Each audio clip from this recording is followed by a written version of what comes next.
So, girl, where are you quarantining from? I'm here in New York City in Harlem, in my apartment with my new puppy. Where'd they go? Oh, here you are. Oh my goodness. Say hi, Jake. White people love giving their dogs human names. Mwah.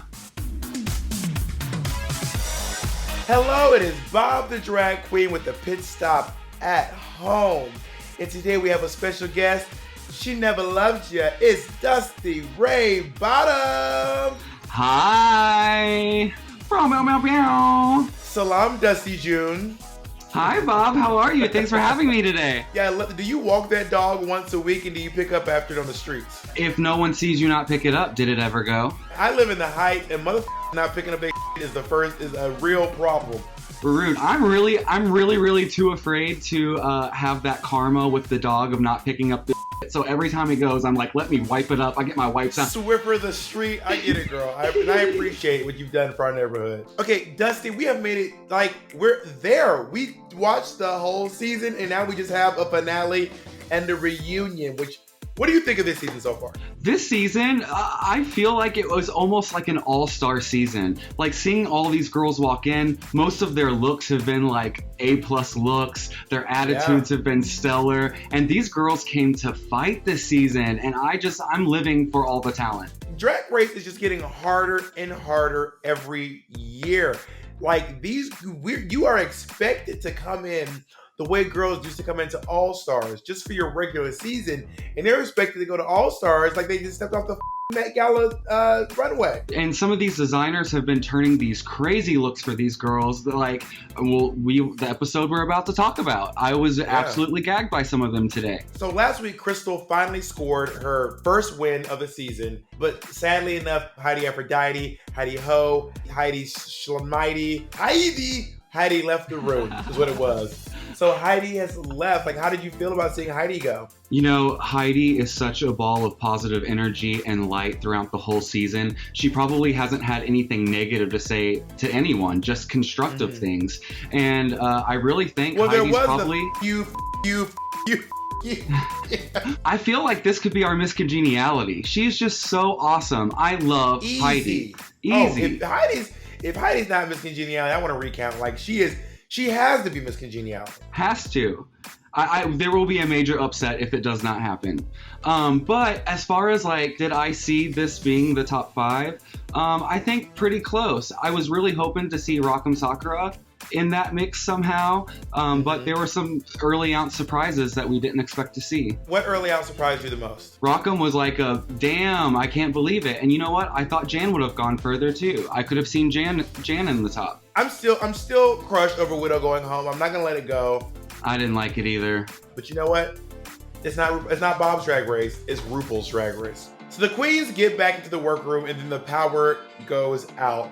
Is this the ghost of Heidi in the room? Right. She's like Heidi and Widow together coming back to haunt the bitches. No, if anything, the lights going out was not Heidi. It was just the year 2020 being like, another thing. I'm like, girl, this year, can I get a refund? Please.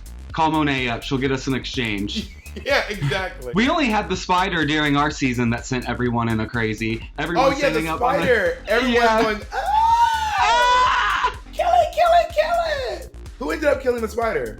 I think it was Cameron Michaels. Well, we know how she feels about bugs. Right? The butterfly stopping. Cameron been killing bugs, bitch. That was foreshadowing. Cameron was like, and if anyone releases a bug anywhere near me, you getting stomped. So for the mini challenge this week, the girls have to get into some quick drag and design Showgirl Vegas headpieces inspired by RuPaul's Drag Race Live on the Vegas Strip. Let's talk about this quick drag from these sluts. How is their quick drag better than my drag? What is going on? Listen, when it came to doing quick drag on RuPaul's Drag Race, I was like, don't even try to go for, like, girl. So I did big lip, I did like runny eyeliner. I tried to do everything I could just to be like crazy and like silly looking because I knew I could not turn a look in 10 minutes. These girls look so good. I'm shook up by this being, I feel like quick drag used to be an opportunity to put on skag drag and intentionally look terrible. Right. And now they're actually getting in real drag. And made headpieces. Jaida looks so awesome. All of them. They look so good. My season, I did not put on foundation. I didn't even shoot. There's one where I have a full beard, an eyebrow drawn on top of my actual eyebrow. I was still wearing my day clothes. Miss Cracker would sneak like her lip gloss in her bra, so when we were staying outside, she's like, "Can I go to the bathroom real quick?" She come out with lips. We're like, "Hey!" Every time the camera pans back, she keeps getting better and better. She's better and better. So let's talk about this. So Gigi Goode has won the mini challenge, the final mini challenge. This honestly feels like Gigi is really solidifying herself as that bitch. She really is. Yeah, but I feel like for this challenge, it was like any of them really could have won. I really thought Jaida was going to win this mini challenge. So this week for the main challenge, the girls have to write, "I'm not done," dance, "I'm not done," record, "Bitch, I'm not done," and perform on the stage. By the way, people don't realize this. This is all done in less than 2 days. Mm-hmm. Is everyone at home listening to me? Less than 2 days. I want to clap by the mic so you hear me. Less than 2 days is what the girls have to do all of the stuff they are doing. Bitch, we're all... So we bring back Jamal Sims to choreograph this challenge, and it's like the battle of the nerds. Jackie, Gigi, and Crystal are all like, who is the real nerd here? Who do you think it is? I think it might have to be Jackie.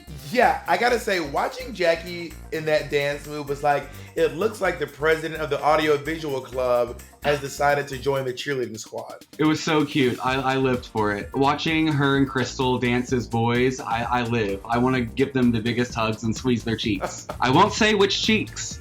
Okay, I'm not gonna lie, I'm a little confused. Like, it's rap, but it's disco.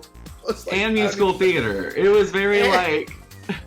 I was like, what in the Hamilton is going on here? I don't know what is going. It's like. Well, first of all, when he said you have to do a rap verse, I was like, please stop making us white people rap. Let us only rap for Christmas time. Please stop. I don't think there is a rapper in this group. The rappers are all gone. All the rappers been eliminated. Okay, but how do you think the queens did overall, though? Okay, going into the rehearsals always make you think that it's going to be a real doozy to see the final product because they're always a little shaky. That is a real silly, vulnerable time in a rehearsal for vocal practice, you know?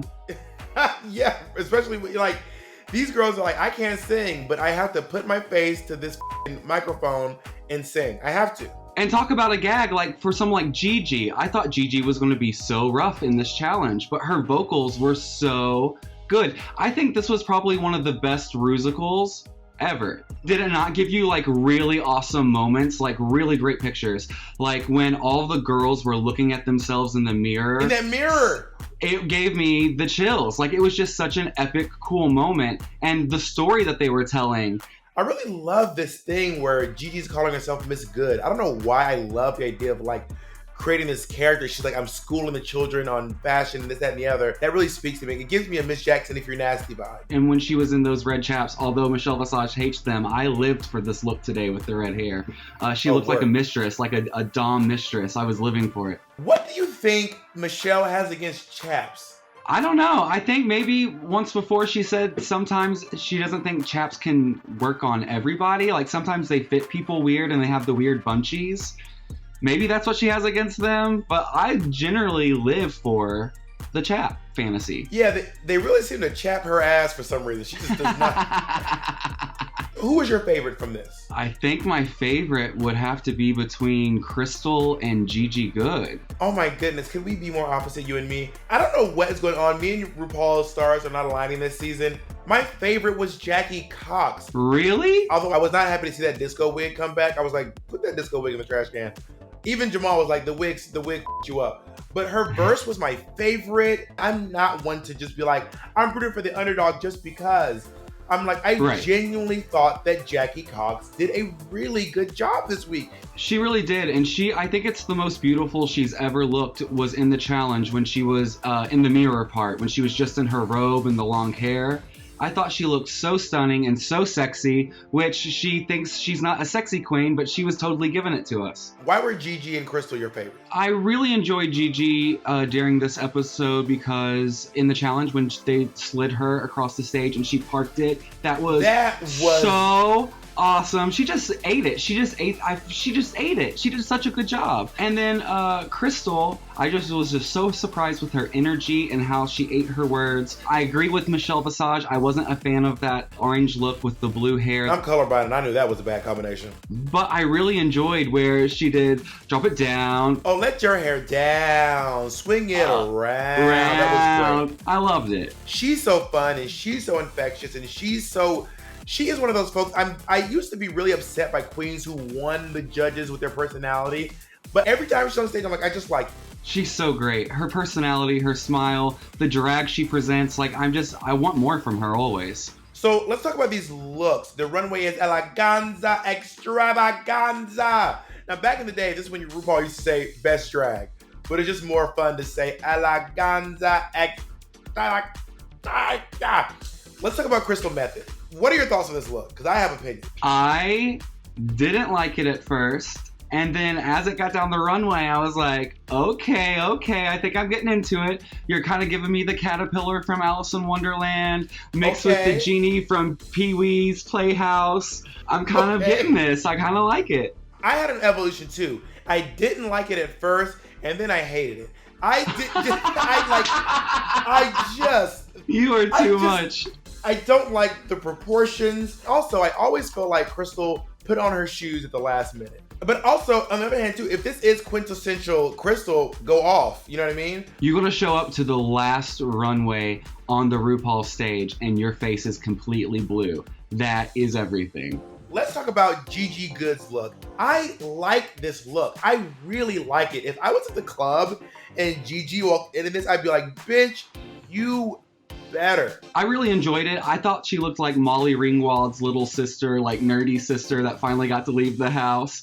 I will say this was one of the most campy concepts for a final look. I think I expected something different, maybe. As you said, I wasn't expecting her to pull camp for her last runway look, and she totally did. But that's odd because she's done camp almost every episode, so why would you not expect her to be so campy? I mean, I think just the wedding challenge was the only runway where she didn't serve camp. She has been an ice cream kid. She's been a pirate. She's been a founding father. Well, not a founding father, a red coat. She has been Bubbles and like with the. She's done a lot. She's been a motorcycle rider. She's been Daphne from Scooby-Doo. So Mama's camp. Let's talk about Jackie's look. This was my favorite look on the runway. It wasn't my favorite look on the runway. Why? I really, really liked it. I really liked the reference. I do agree with Michelle a little bit that it was like a little too long or like it looked a little awkward at times. But that is where dresses hit for this Dior style. That's like exactly where they hit, like this weird mid-shin. Like Gigi's wedding look. Imagine if that bow was the opposite colors of the dress. So if it were white with red dots, it would have been everything. I'm just so challenge heavy that when I really liked a girl in the challenge, I will also just start being like, and her runway was great too. But I can't tell if I'm being biased because I thought she was so good in the challenge. But I think she looked good. I think she looked good. It wasn't my favorite of the looks personally. Let's talk about Jaida Essence Hall, the essence of beauty, honey. Girl, I have it written down. It says Jaida Hall, season 12 tweeter head. Oh yeah, the tweeter head trophy. She looks so stunning. And this is a silhouette we see on her a lot, but she rocks it so hard. She is contoured for the gods. It's contoured all the way back into that hair. I live. I'm into girls having signature looks. Some people don't like it, but I'm into it. I'm into Gigi wearing that silhouette that she wears a lot. Bianca wearing her silhouette. I'm into Jaida. I'm into the idea of having an iconic silhouette that is yours. I thought she looked good. This was a look that had almost nothing wrong with it. What was weird was her wig looked like a wig on the back of a wig. It looked like that wig at the back should have been at the front. But then she put on a wig and then put the other wig on the back and then combed the hair up. So that was a little bit odd. But besides that, Mama stunned. I mean, She's stunned. She's so pretty. So who is your favorite on this runway? You're gonna kill me. I think I would be tied between Jaida and Gigi. Like, I love both of them. I wouldn't kill you for that. I thought Gigi was my second favorite. I thought Gigi looked good. I just loved Jackie's look. She was my least favorite of the 5. Jackie? Yeah. I mean, I think my least favorite was probably Crystal. All right, so after the judging, we found out that the winner is Miss Good. I love calling her Miss Good. She has joined the ranks of Shea Coulee and Sharon Needles, the four win queens of their seasons. Do you agree with this win? Yeah, any of them could have won tonight. Everyone did a really great job in my eyes. Wait, anyone could have won? Anyone? Yeah. Any one of them? I think they all did a great job on the Rusical, and I enjoyed the runways. They all did a good job. For me personally, I was torn between Gigi and Jackie. Because when I look at their performances... Gigi and Jaida. Gigi and Jaida? Yeah. Especially, and the reason why I put Jaida there is because after her rehearsals made it look really, really rough. And she sounded so good on her takes. Her voice was there. It may have been a little auto-tuned, but I lived for it. Her disco look was everything. That green and gold, how she whipped her hair. Good. Like, she ate it, I felt. Yeah, maybe you're convincing me. So the bottom 2 are Jackie Cox and Crystal Methyd. And they are lip syncing to On the Floor by Jennifer Lopez featuring Pitbull. Yes. What do you think of this performance? It was a good performance. This was the first time that we got to see Crystal lip sync in the bottom. And so honestly, like, my eyes, I feel like were a little biased because like I just wanted to see what Crystal was doing the whole time because I've already seen Jackie lip sync multiple times. So I was just like, so excited for Crystal that I was just glued on her the whole time. I might be wrong, but I think only one girl has ever survived 3 lip syncs, and that's Cameron Michaels, who lip synced 4 times during her season. Yep. It's really hard to survive that 3rd strike. Yeah, I mean, I couldn't tell you. I went on my 1st strike. And there you have it. Dusty keeping it real for the children up here, honey. Oh boy, if you can't read yourself, how can you read anyone else? You can read somebody else. So Dusty, do you agree that Crystal won that lip sync? I do agree. She pulled out so much personality, and the note that she got to like live out a little bit, we got to see that through this lip sync for the first time, and to a J-Lo song nonetheless. Yeah, but I would have not expected to see either Crystal or Jackie lip syncing to a Jennifer Lopez song. Never. I mean, I see Jackie Cox lip syncing to like Promises, Turkey Lurkey Time before she lip synced to Tom Turkey ran away, but he just came home. She did a good job. Congratulations, Jackie. You did New York City Evening Life proud. Very proud. We love you. Dusty, I have to ask you a question. Ask me. Are you team Jaida? Are you team Gigi? Or are you team Crystal? I'm between Crystal and Jaida.